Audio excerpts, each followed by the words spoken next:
So, middle wave autonomy.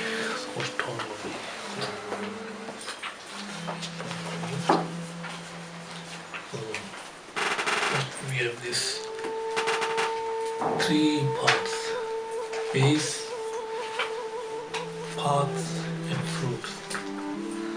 Base, base, so base, path, and fruit. The middle way autonomy is so now is very different from the Madhyamika Pasangika. Pasangika is also middle way. Autonomy is also middle way. So autonomy, middle way, cut the two extremes. So what autonomy, what is the absolutism and what the nihilism now? Remember? Pasangika, absolutism and inherent existence, right? Nihilism is rejecting. Pasangika middle way isn't. Pasangika middle way means cut the two extremes, isn't it? Pasangika. Rangyuba. Uma means the middle way, Rangyuba means autonomy.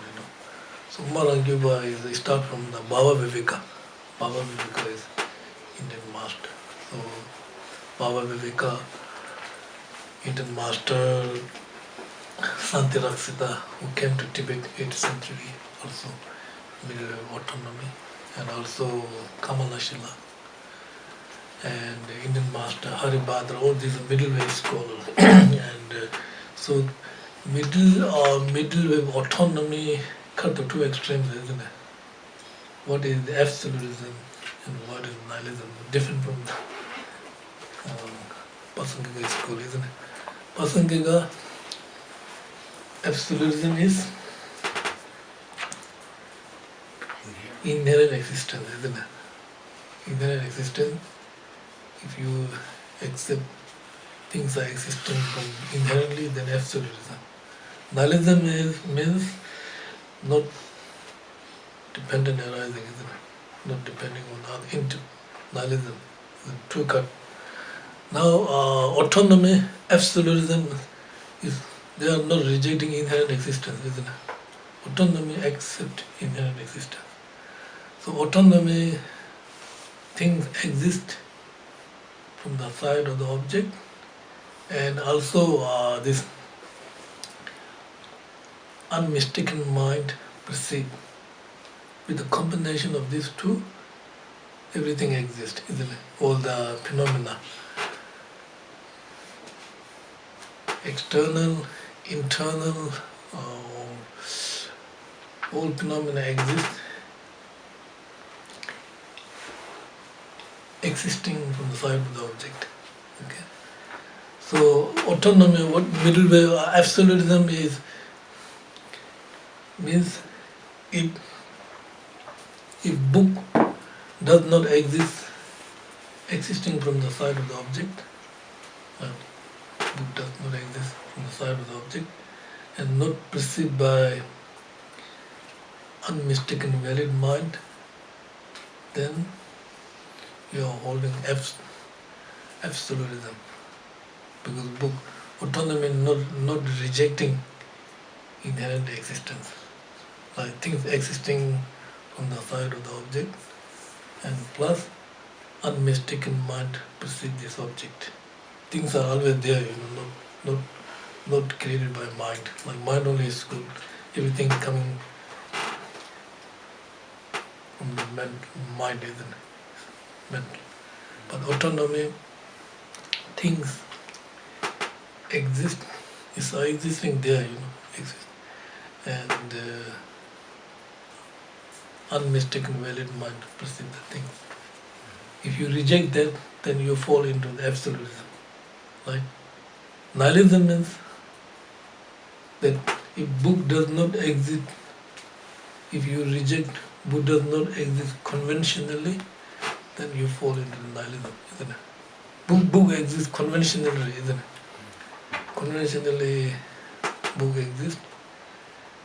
We turn the page, read the books. This is conventional. Everyone exists. Umam is the middle way, and Rankipa means autonomy. So autonomy cut the two extreme, absolutism and nihilism, isn't it? Absolutism is, for example, a book does not exist from the side of the object, and plus, if your very unmistaken mind not perceive the book, then you fall into the absolutism, okay, autonomy. And then if you nihilism means if book does not exist conventionally, then you fall into nihilism. So therefore, middle way autonomy cut the two extreme is very different from the Pasangika viewpoint. Okay, autonomy. Now autonomy section has first why it's called autonomy, isn't it? Autonomy. They use the reason, isn't it? Reason. Mainly they use the reason to prove the things, isn't it? So they use reason like, oh, this is autonomy. Here's the autonomy.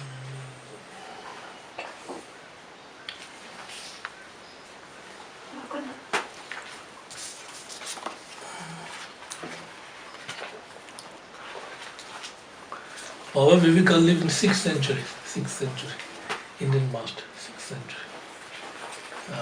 Kamalashila came to Tibet, 8th century, Kamalashila, and defeat the Chinese practitioner Hashang. Hashang is mainly because when Santi Raksita came to Tibet, and Pema Sambhava is Pema Sambhava view is Pasangika viewpoint, and Santi Raksita is Madhyamika autonomy. So when they came to Tibet, they realized Tibetan people are not suitable to teach Pasangika viewpoint. So Santi Raksita teach autonomy. Autonomy is very suitable for during that period, very suitable for the Tibetan people. So Santi Raksita start establishing Buddhist ordination in Tibet, right? And Pasangika, Pema Sambhava is Pasangika viewpoint. But sit on the chair, you.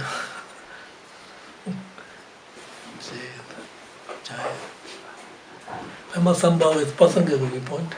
Pema Sambhava, Santi Raksita, Tibetan king Tizan Deus and his sponsor invite Santi Raksita, and it is impossible to spread Dharma in Tibet. So he said, you need to invite Pema Sambhava to subdue this area. So Pema Sambhava came to Tibet, 8th century. So Pema Sambhava, Pasangika viewpoint, he never did Pasangika viewpoint emptiness to the Tibetan people, because during that period, Tibetans are not suitable this Pasangika viewpoint. So Santi Raksita is from West Bengal, born in Bengal, West Bengal in India. So Santi Raksita teach autonomy, middle way autonomy is very suitable for the Tibetan people.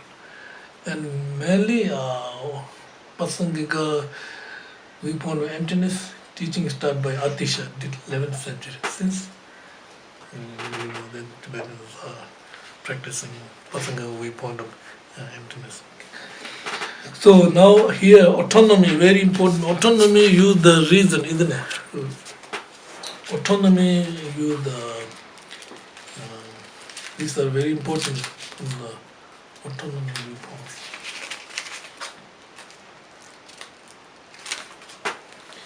Usually autonomy means they are using logic, most logic, isn't it? They use perfect reason, isn't it? To prove for example, like they want to prove the sound impermanence, they use the three perfect reasons to prove this sound impermanence. So they use first, they have three reasons, isn't it? The perfect reason of cause and effect, perfect reason of nature, perfect reason of observation. These are very, very important, So then if you understand these three perfect reasons, then you will get idea what is autonomy, viewpoint, school accepting, things like that, isn't it? So they use perfect reason and is the three modes, okay. Maybe this is difficult to understand. Three modes, for example, like if I use like that, subject is sound. So sound is the base of debate. So there are two persons coming, right? Debater and defender. One debate and one defend who give answer, isn't it? There are two persons, debater and defender. So these two base of argument is sound. Sound is subject, right? Then sound is subject. Now you prove it is impermanence. So both. So sound is the base of debate, and you debater and defender debating on subject is sound, and then it is impermanent. It is impermanence, right? Then so you have to use the logic because it is product. Subject sound is the base of your debate, and it is impermanent. Why? Because it is product. That makes sense, isn't it? Something is product must be impermanent. So this for example, this kind of reason have three modes. This is very important. We use Tsulsum, we call it Tsulsum. Three modes are relevance to the subject of the debate. Number one mode. Chokchuk, we call it Chokchuk. So relevant subject is sound, isn't it? Sounds relevant to the subject of debate. Number two mode is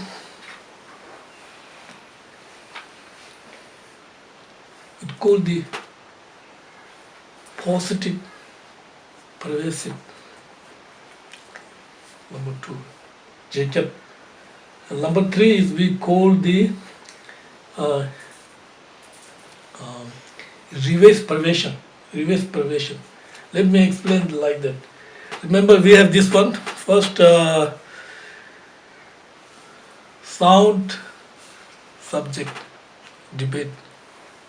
Both debater and defender debating based on the sound, right?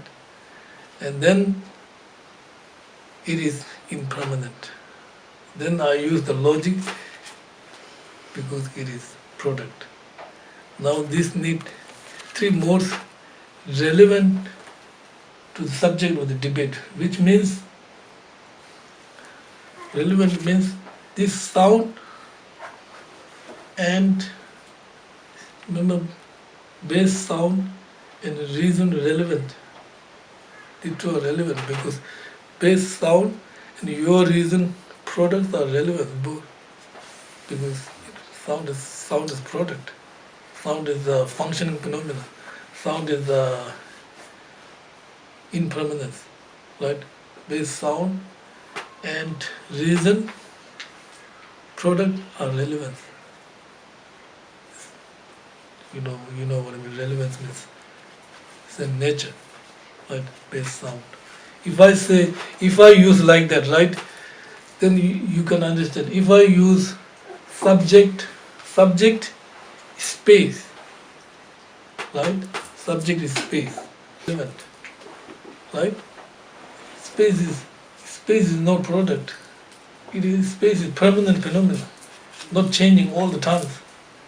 So that relevance means something like that, isn't it? If I use any impermanence like the sound It is impermanence because it is product. So subject is the base of debate and reason or relevance. This is number one mode. Chokcho. This is what the chokcho is. Okay, number one mode is it. Number two mode is it is called Jacob positive privation. It means that, remember, those explicitly indicates the positive privation which is described as that which is perceived as having nature compatible with the quality of the proof and implicitly indicate reverse privation. So that is, we have to use, number two is reason and proof. Reason and proof, isn't it? Reason is, do you understand what I'm saying? When I said like this, three autonomy, isn't it? Use the three reasons. Reason number one is perfect reason of cause and effect. Number two is the perfect reason of nature, isn't it? It's called the Rangshin Kita. Number three is the perfect reason of non-observation, Gata. So Gata means negative, negative. No, something like that, isn't it? Absence of something, absence, something like that, isn't it? So now we have three reasons. We need three modes. Three modes. Reason relevant to the subject debate, right? So I use example like subject. So we have like, generally we have need two, isn't it? Debate, we need two persons, isn't it? Debater and defender, isn't it? Debate and defender. Base of debate is sound, which is subject, right? Then I prove impermanence. I'm proving sound is impermanence. Then I ask why sound is impermanence? Reason, because it is product, right? So you need subject, proof, and reason goes with these three modes. Three modes, isn't it? Three modes are reason relevant to the subject, which means sound and reason, product or relevance, right? Remember, if I use space, not relevance. If I use subject is space, it is impermanent, is product, then it's not relevant. Space is not product, isn't it? If I use sound, subject, and it is impermanent because it is product, sound and reason are relevance. This is number one mode. Number two mode is positive privation, which means reason is product. Proof is impermanence, right? So a statement is something product must be impermanent. That's second Jacob. If something is product must be impermanence because it depends on causes and condition and changing. So that is what second mode is called the positive privation. Means reason is the what reason is. We have to understand this is very important, isn't it? You just doesn't take reason is product and proof is impermanence. So something, the product must be impermanent, isn't it? Reason. That's second mode. Third mode is reverse privation. Reverse privation is, what is the reverse privation is this one. What? Subject sound, impermanence is proof, product is reason, isn't it? So what is the opposite of the Impermanent is permanent, right?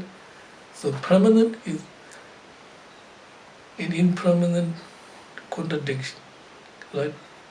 Product and non-product are contradiction, isn't it? Cannot go together. Something product eliminate non-product. If something is impermanent, eliminate permanent, isn't it? So the reverse perversion means what is the reverse perversion is? Something is unproduced, unproduct, then must be permanent. That is reverse. 3 modes, remember? So if you understand one point, then all are same. So number 1 is 3 modes. 3 modes, very important, isn't it? Number 1 is the reason relevant to the subject. Okay, reason where subject of debate. So what is, if I say like this, subject, sound. This is very important. Sound is subject, which is debate, and debated depending on this base subject, and then prove it is impermanent, and then why? Because it is product. So you have subject, proof, and reason. Now this perfect reason needs 3 modes. The reason is relevant to the subject, positive perversion, and the reverse perversion. So the reason relevant to the subject means subject, sound, and remember 3. Remember these 3 here. This is very important. Subject, proof, and reason. Right? This like that. Look at me here. So subject, sound, relevant to the reason is product. Number one mode. Mode number 2 is reason, product must be impermanence. Something's product must be impermanence is number 2 mode. Number 3 mode is reverse mode. Reverse mode is you have to reverse impermanent to the permanent, reverse product to the non-product. Non-product, something non-product must be permanent. Right? Then reverse. Remember what impermanent opposite permanent, product opposite non-product. This is reverse, isn't it? So reverse means non-product must be permanent. This reverse order. So this is let me explain. This is 3 modes, isn't it? Which is very important. Autonomy report, isn't it? Autonomy. They are explaining. Now, remember, do you understand these 3? Do you understand 3 nature? 3 perfect reason. Number 1 is data, cause and effect. Understanding cause and effect. External cause and effect, and then later we will understand internal law of cause and effect. So we will understand what is really karma is, isn't it? And number 2 is perfect reason of nature. Nature, right? Nature is talking about the characteristic of the phenomena. You understand the characteristic. What is the characteristic of phenomena? So phenomena itself and characteristic are same nature, not different. Same nature, isn't it? So number 3 is perfect reason of observation. Then this is all these are, generally speaking, using external logic. Then you will lose used to your internal your practice. With non-observation means non-observation can be non-appearing non-observation, appearing non-observation. So if I said somebody, this will come later anyway. So these 3, isn't it? So when we have this, we understand these 3 perfect reasons. Do you understand what I'm saying? You got it? Make sure everyone got this. You reject that idea, then you fall into the absolutism, right? Then nihilism means you are rejecting conventionally exist. So if you said book does not exist conventionally, then you fall into nihilism. because book exit conventionally, we read, we turn the page. This is conventional reality of the book. So if you reject book does not exit conventionally, then you fall into the nihilism. So you cut these two extreme, you come into the middle way of autonomy. Middle way, you cut these two extreme. Now autonomy means, you are mainly using these three perfect reason, right? The perfect reason of cause and effect, perfect reason of same nature, perfect reason of non-observation. So all these three reasons, perfect reason, must have three modes quality. Three modes, all same, exactly. If you understand one, then everything is exactly same, right? So three modes are subject, relevance to the reason, and then positive pervasion and the reverse pervasion. So you use like, we use like this, subject and sound, and then you prove impermanence, and you use reason product, these three, right? So you prove this subject sound is relevant to the products. This is first mode. Second is you prove this reason product must be impermanence. This is second mode. And then third, you use reverse perversion, which means non-product must be, you use this line, product, opposite of product is non-product, right? Opposite of impermanence is permanent. Non-product must be permanent. So this is a reverse perversion, isn't it? So three, this you understand. Now this first, understanding the perfect reason of cause and effect, there are many, right? But we can make all these reason, how can I centralize and summarize to the five reasons. Okay, this is very important.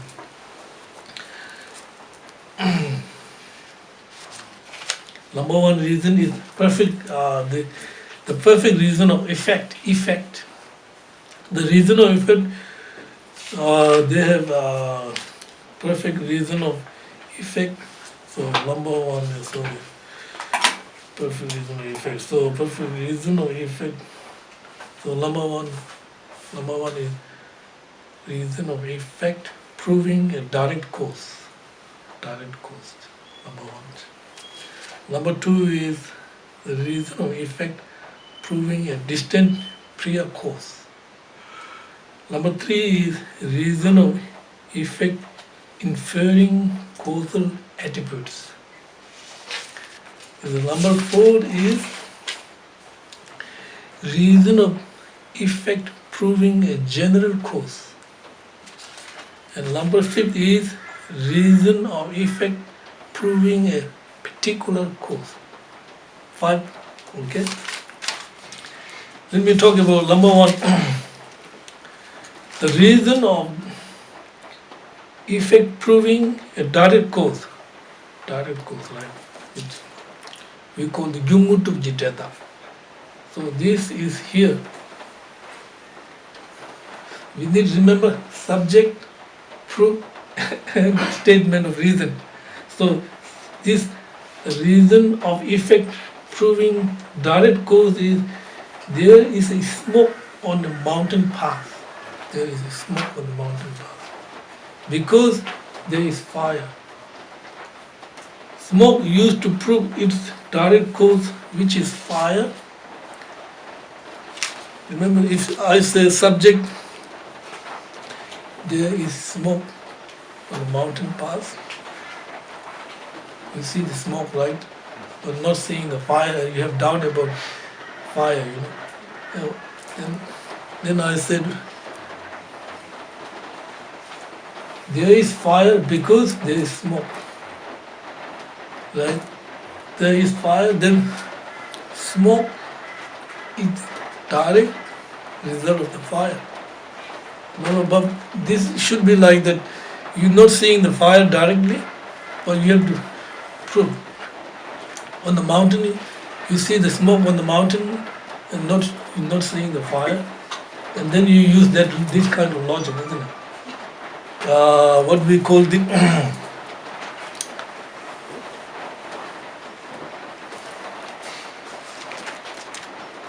there is a smoke on a mountain pass because there is fire. Smoke is used to prove it direct cause, which is fire, isn't it?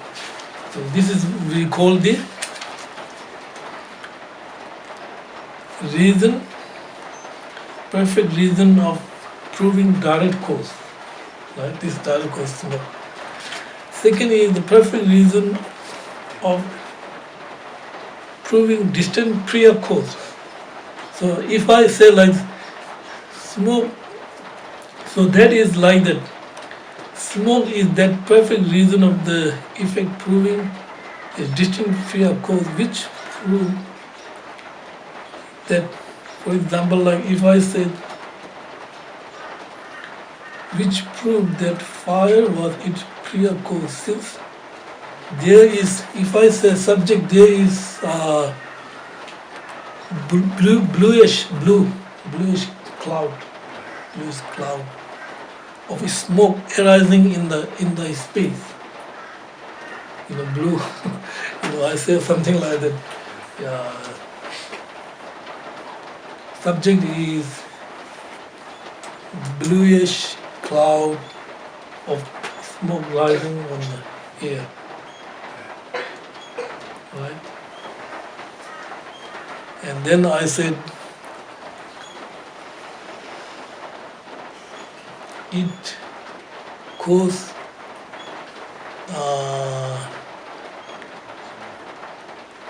its prior cause, which is fire. When we're burning the incense, right? It's similar. It's similar, right?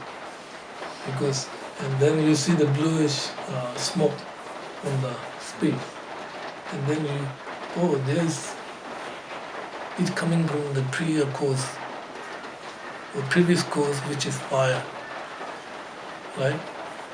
Even fire distinguish smoke there, isn't it? This will be a very good example. When you burn things, and fire distinguish smoke there, or you will prove, there's this.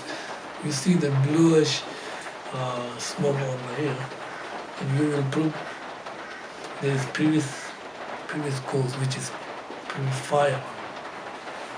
So this kind of the reason is called the reason of effect proving distant prior cause.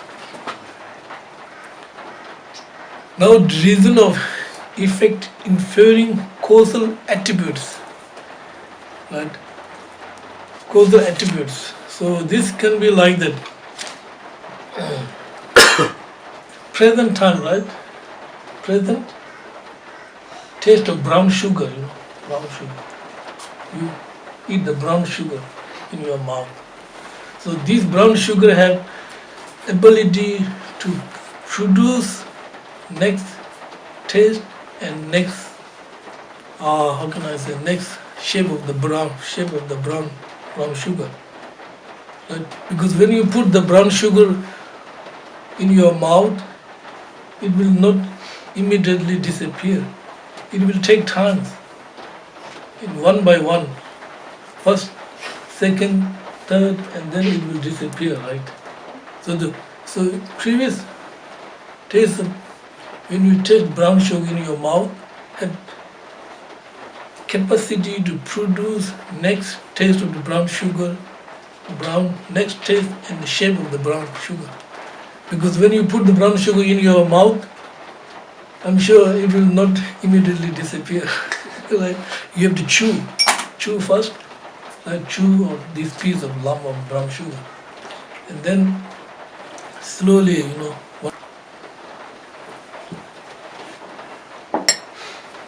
it has ability to produce the later taste and form of that sugar due to the previous state of brown sugar.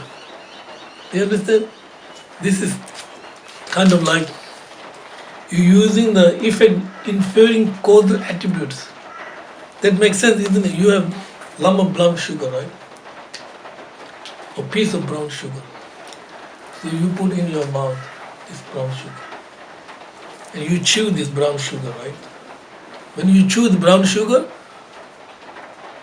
it will not immediately disappear. When you chew this lump of brown sugar, it will take time, slowly. Number one, then next number two, then number three, and then sugar disappear.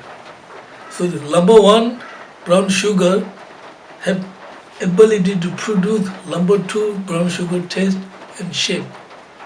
Number two brown sugar have ability to produce number three brown sugar taste and shape because present you are tasting the brown sugar in your mouth. That makes sense or not? These are Dharmakirti, Indian master, his text. Reason of effect inferring the causal attributes.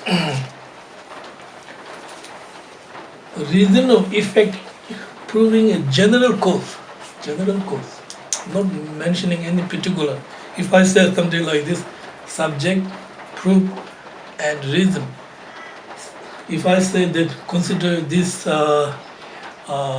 contaminant aggregates, subject, they are accompanied by their own causes because they are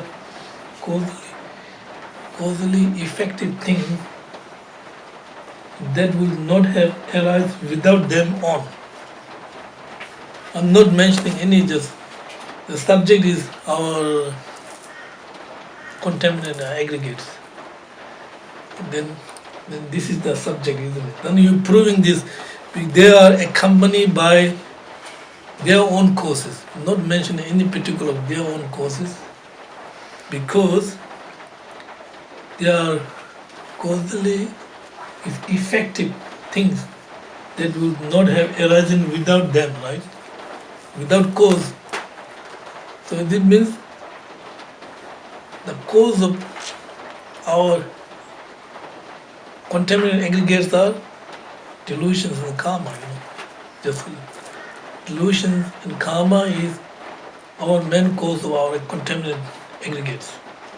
When we purify delusions and karma, our body is not contaminant body, right? So when we purify this contaminant means delusion and karma, So this kind of statement is we call the reason for effect, proving the general cause, not general cause, right? So you're proving general cause, any general cause, isn't it? Reason, effect, proving a particular cause, isn't it? Particular cause, if I say something like this, remember, consider on eye consciousness, eye consciousness, appearing eye consciousness. If I say like that, apprehending a blue-green color, blue-green color. The blue-green color, right? You see the flower, you see the leaves are green and petals are red, or see the flower, the blue-green color. When you look on the flower, with these petals, the flower, you see the leaves, you see the flowers, you see the petals, all different colors, right? You see the leaves are blue-green color, right? You see the flowers, the petals are red color, or you see the flowers are blue or red or whatever, So if I say something like that, consider on the eye consciousness, apprehending a blue-green color, it possesses an objective condition because it is causality effective that they could not arise without such an objective condition. Remember, eye consciousness. When eye consciousness apprehending the color, you need condition, isn't it? Objective condition, you need immediate condition, dominant condition. Remember? Objective condition is this blue, green color object condition. Right? Immediate condition means previous instant of mind. Immediate condition. And dominant condition is, so when your eye consciousness apprehending or perceiving object, then eye sense organ has potential to perceive that object, isn't it? So if this kind of statement, if we use something like that, so this kind of statement is we call the reason of proving particular cause. So these are the perfect reason of cause and effect. 5. Remember number 1?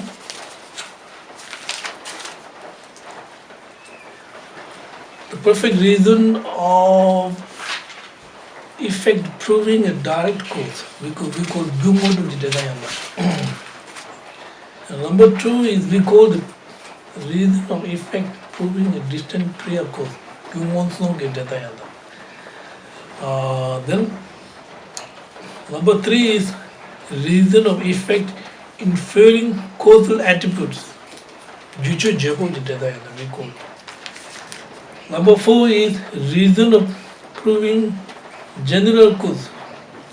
Juchito Jidayama. And number 5th is reason effect proving particular cause. My friend want to listen together. That's why I want to put in the YouTube so they can listen. It's called the YouTube.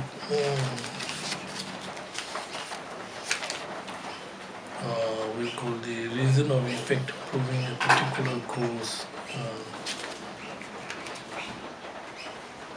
You cannot do it. So 5. Do you understand what I'm saying? Do you understand the 3 modes? Number 1, subject, proof, and reason. 3 there, right? Subject. So we have 3 there. Right? Subject, base of debate, proof, and reason. So 3 modes are subject, relevance to the reason, right? Number 1 mode. Number 2 is positive privation, means the reason. For example, a product must be impermanent. And number 3 is reverse privation, means something's non-product must be permanent. Reverse. So all these have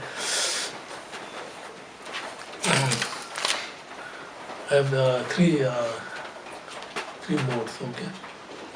Perfect reason of cause and effect, perfect reason of nature, perfect reason of non-observation, must have subject, proof, reason, must have 3 modes.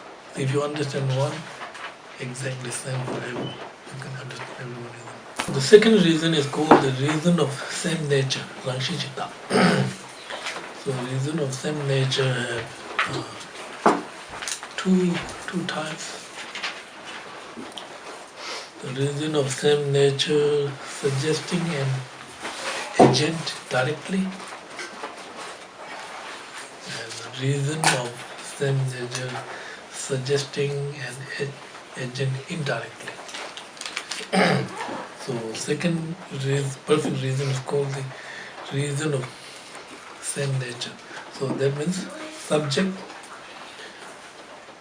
proof, and reason. So if I say sound subject, it is impermanent because it is product. So reason, product, and impermanence are same nature. Remember, if I say something like this,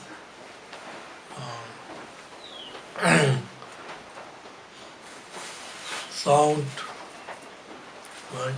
Sound, subject sound. And then it is permanent. I'm not saying impermanent. Permanent. Then product. So then product and permanent are not same nature. Right? So perfect reason of same nature must have these three modes, correct three modes, and so subject, sound, proof, impermanence, reason, product. So the product, reason, and proof must be same nature. With these three modes, then that kind of reason is called the perfect reason of nature. The perfect reason of nature, two categories. Remember, number one is the perfect reason of nature, suggesting an agent directly. So directly is if I consider subject sound, then I prove it is impermanent because it is created. I'm not saying it is product, it is created. So generally speaking, tachu jimita kepa imbeche means kepa means created. If I say subject sound, it is impermanent product, then I'm saying tachu jimita chepa imbeche. So these products and created are very similar, isn't it? Created, very similar. But when I say a subject sound, it is impermanent because it is created very product and created are very similar, but created is more than that. It's going further. Means what, how does it cause, what produce, what characteristic is going more deeper. So if I say sound, it is impermanent because it is product. If I say consider sound, it is impermanent, but it is created. It's deeper. I'm going deeper. Like what is characteristic of sound, what cause, whom cause, what is the relationship between things like that. So these are same nature of suggesting agent directly. Right? If I say, because now we have this right, this is very important, right? We have subject, subject, chuchen, we call chuchen is base of debate. Dubjecho is proof. And reason is ta. We need what we are going to prove. We are going to prove sound impermanence. This is our main purpose, using product, isn't it? So sound impermanence is our main agent to prove, right? But we use logic, product, and things like that, right? So this reason of same nature is subject, proof, and reason. So reason and proof must be same nature with these three correct, perfect reason. Then this kind of reason is called the perfect reason of same nature. Okay. So when I say, do you very similar to English, created and the products are very similar in English word. Yeah. Right. Tibetan we call product means chepa, functioning. Created means kepa, means this creating, kepa, more creating, kepa. So we say dachu jimeda, the chepa imbechi means product. Dachu jimeda, the kepa imbechi means creator. So if I use this kind of statement like this, subject sound, it is impermanent because it is created. Then this is, you're using the same reason of same nature, suggest an agent directly. Now reason of same nature suggests an agent indirectly. Indirectly, isn't it? So this is like this. This is exactly the same like this. Consider like sound. It is impermanent because it is product. Right?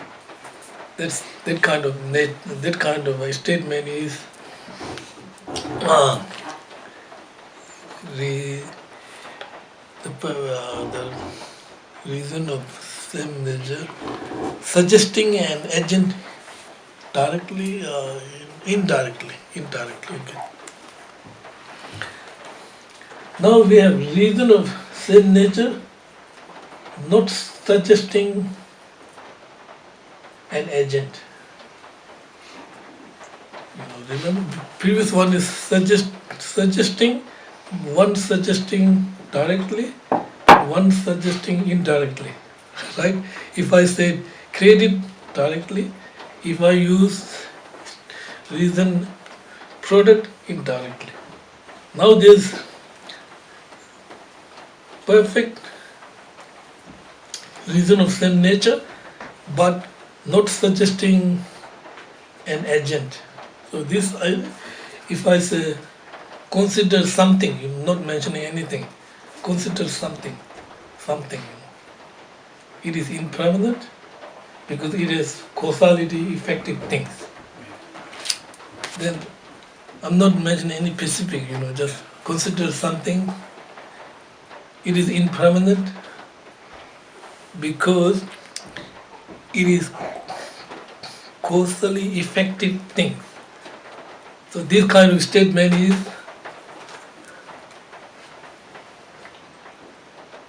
perfect reason of same nature not suggesting agent, because causally effective thing, right? Causally effective thing must be impermanent. So if something is causally effective thing must be depend on causes and condition. Something depend on the causes and condition must be impermanent, change. But I'm not mentioning any specific, just something like that. Something, something like this. So this kind of state subject impermanent, like very popular when we say very popular when we are debating. Sound is very popular. Blue color is very popular. Blue color, these two are very popular. Every time we use this, often sound and blue color, bluish color. So perfect reason of nature means reason and proof same nature with these three modes. Three modes are relevant to the subject, right?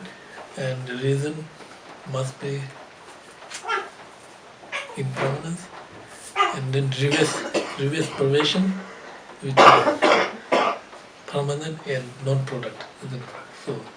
So when we use this kind of reason of same nature, we will be understanding the characteristic of phenomena more clearly. Correct? We have different characteristics of the phenomena. Even one phenomena, like for example, like one phenomena of the sound have many characteristics, right?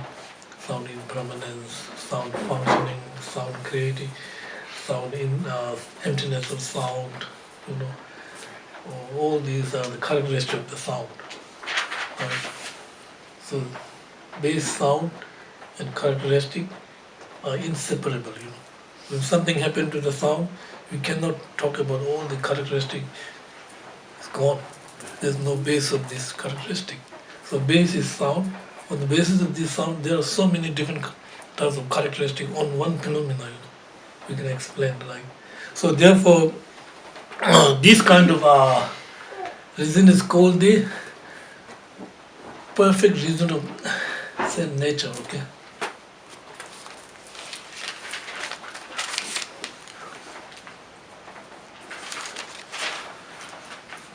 Now next is the perfect reason of non-observation. We call it gata. Perfect reason of non-observation, two categories, right? Perfect reason of non-observation of the non-appearing, perfect reason of the suitable to appear. To remember, perfect reason of non-observing, of non-appearing. Non-appearing. So this is a very good example. Like if I say somebody, doing strange things, I'm judging other people, but I'm not understanding internal quality of this person. I'm not seeing the internal quality of this person, but I judge this person. Oh, this person is very bad. He's acting like that, but I'm not really. His internal quality is not appearing to your mind, and you judge this person. He's no good. No, it's non-observation. This person is no good. I don't like this person. He's doing strange things. He or she. But we only see his external appearance, but internal appearance are not appearing to your mind, and you judge this person. So this kind of statement is called the non-observation, not appearing. Let me tell this story. I told something. I don't know this. He's a very strange monk. There's one monk in Ceremony. He was. I heard he was died last year. He was 92 years old. He died last year. But he went to army for 22 years, like something. Went to Indian army and come back the monastery. But he always. He's not studying, not doing nothing, but he cooked the tea all the time. He's always in the kitchen. We never thought he's a practitioner, always in the kitchen. And we used to play with him. He's always playing with the kids. Then he not study, not studying. All he do is he only recite 21 press to tar all the time. Wherever he memorized this press to 21 taras, this is all the time. I heard he was died last year, 92 years old. They said he was in the clay light for 1 week. And when his body cremated, they saw lots of holy relics. Nobody knows. We play a lot. He's just like, we're not seeing his internal, but he's acting very funny. He do strange things, playing games, things like that. So these are non-observation appearing. So this kind of statement is you're judging other people, but you're not seeing the internal quality of other people. For example, like my friend Rinpoche, right? Lutup Rinpoche, his man Nagarjuna Rinpoche, he's very strange, always strange. Never ever you studying, but they always do strange things. But he show many miracles all the time. But he healing many people, but he kind of like Rinpoche is not studying. He always do fun, like playing music, going to movie, and all kind of strange things. But he healed many people. And he show many miracles, And he will he can control the climate, He will bring just a snap like this. He will bring the rain. He will stop the storm. He do lots of things, but he externally is just like crazy, going to movie and have fun, playing guitar, music, and he do all kind of strange things. He's a good healer, He healed many thousands of people in South India, Anybody who have cancer, he healed many thousands of people. So these are non-observation appearing. We're not seeing internal, external, we think, and then if you judge, then who knows? If you have some kind of internal quality, then you have no problem, but things like that, isn't it? This kind of statement is non-observation, non-appearing observation, isn't it? Then we have perfect reason of non-observation of the suitable to appear, right? Suitable to appear. So if I say something like that, that makes sense or not? If I use a statement like this, right? Subject, proof, and reason, isn't it? If I use like, we call meme theme gyaduna chujim, toa me the meme which means consider on a lake at night, on a lake at night, where there is no fire, there is no smoke. Because there is no fire, there is non-observation of the suitable, right? Nighttime you go to the ocean, you see the fog. Yeah, this is kind of like that. Consider on a lake at night where there is no fire, there is no smoke, because there is no fire. That makes sense or not? It's kind of like suitable,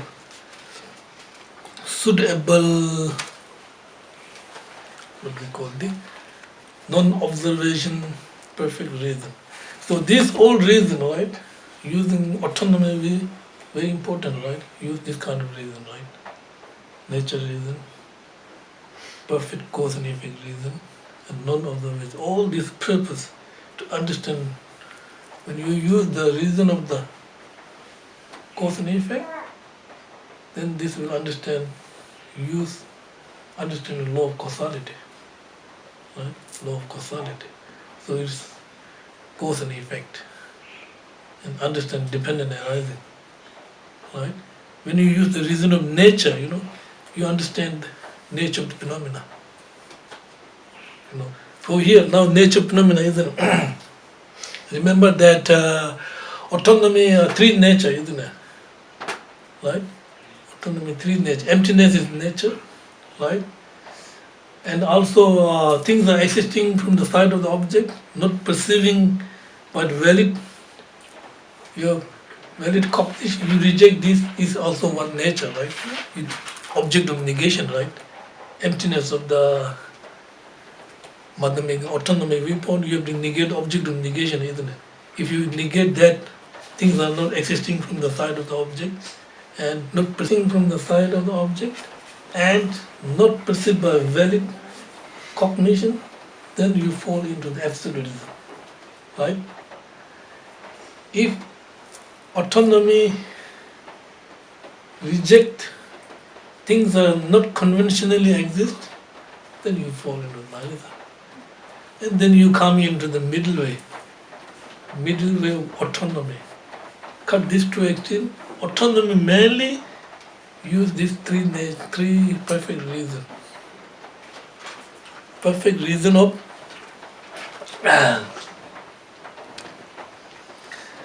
cause and effect. Perfect reason of same nature. Perfect reason of non-observation. So this kind of autonomy is good. Do you understand what I'm saying? This is one point of autonomy. Do you have any questions?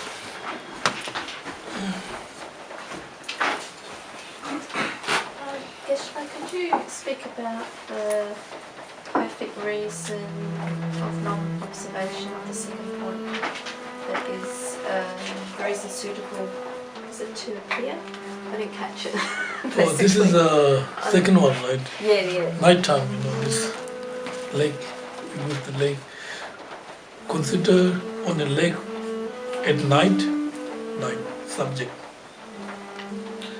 There is no fire, there is no smoke.